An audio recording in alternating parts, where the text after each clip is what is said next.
हे आहे आमच्या शेतातली हळद. तरी आम्ही याला शिजवून असं छान लगे करून आम्ही आता दुकानावर नेणार आहोत.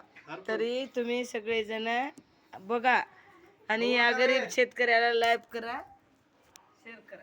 हॅलो, माझ्या बहिणीच्या शेतातली ही हळद आहे. त्याला हार्बर कुकिंग आणि प्रोसेस कसं करायचं ते माझ्या बहिणीकडून शिका. त्याला लाईक नाही केल्या तरी चालते, पण हार्बल कुकिंग कशी असते हळदीची ते बघा. आणि जे खरं असेल ते खऱ्याला लाईक करा. ओरिजिनल कसं राहते, ओरिजिनल प्रोसेस हळदीची कशी असते आणि कसं करायला पाहिजे ते बघून घ्या. हे आहे चूल. छोटासा प्रोजेक्ट आहे, नॅचरल प्रोजेक्ट आहे.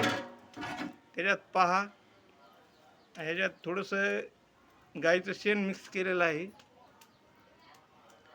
आणि ते करावंच लागतं.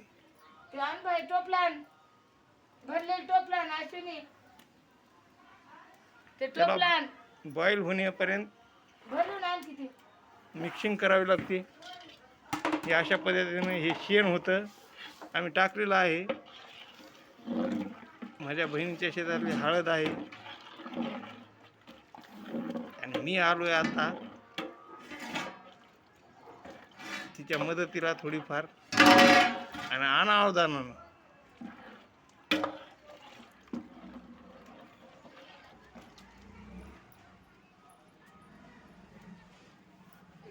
ही हळद टाकायची, हे टोपलं आणि हे शिजवायचं. आणि मस्त लगे शिजलं की हिला छान छान एकदम कलर भारी येते.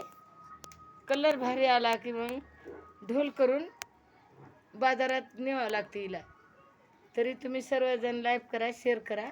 ओके, लाईक करा, शेअर करा. तिचा छोटासा प्रपंच आहे. आवडला तर 100% लाईक करा आणि 100% प्रामाणिकपणा आहे याच्यात.